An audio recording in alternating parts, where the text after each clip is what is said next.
In this video we're going to discuss about the balance of power theory. ये theory realism का ही part है, लेकिन realism में हमने इसको डिटेल से डिस्कस नहीं किया था, इसलिए इसकी अलग वीडियो बना रहे हैं। अकॉर्डिंग टू दिस theory किसी भी स्टेट को इतना पावरफुल नहीं होना चाहिए कि वो बाकी तमाम स्टेट्स को डोमिनेट करे, और अगर कोई स्टेट बहुत ज्यादा पावर गेन कर लेती है तो बाकी स्टेट्स की फोर्सेस मिलके कुछ ना कुछ एक्शन लेंगी ताकि बैलेंस को रिस्टोर किया जा सके, ताकि कोई भी एक स्टेट सुपर पावर ना हो और वो पूरे सिस्टम को कंट्रोल ना करे। इस थ्योरी की रूट्स रियलिज्म में है, जैसे क्लासिकल रियलिज्म में, and they are always trying to gain power. And according to structural realism the international system is anarchic and there is no central power जो स्मॉलर स्टेट्स को powerful states की domination से बचा सके। Hence balance of power बहुत जरूरी है। Now there are two types of balance of power, internal और external. Internal balance of power में you increase your military, grow your economy by doing more exports and advancing your country in tech and science. China is growing its economy and modernizing its military to deal with US dominance and maintaining a balance of power. जिसके बरक्स external balancing में you form alliances to deal with a stronger country.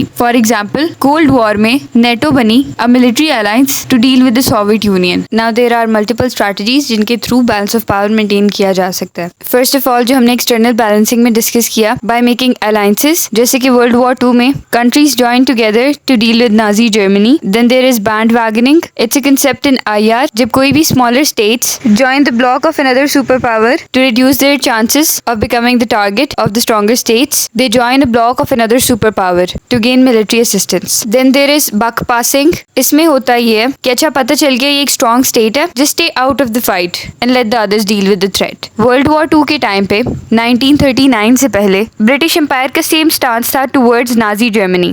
The last one is appeasement, कि आप consciously intentionally ऐसे decisions लें जो किसी super power के interest के साथ कॉन्ट्रडिक्ट ना करें to avoid any conflict. Now let's discuss कि बैलेंस ऑफ पावर की क्या इंपॉर्टेंस है और क्या लिमिटेशंस है। सबसे पहले अगर तो बैलेंस ऑफ पावर मेंटेन हो जाता है तो उसका बेनिफिट ये होगा कि कोई भी एक स्टेट डोमिनेंट नहीं होगी जिससे स्मॉलर स्टेट्स को सिक्योरिटी थ्रेट हो। सेकेंडली कोई भी स्टेट ऑफेंसिव नहीं होगी because they know that other states also have power. Thirdly it also encourages cooperation among states as states form alliances when threatened.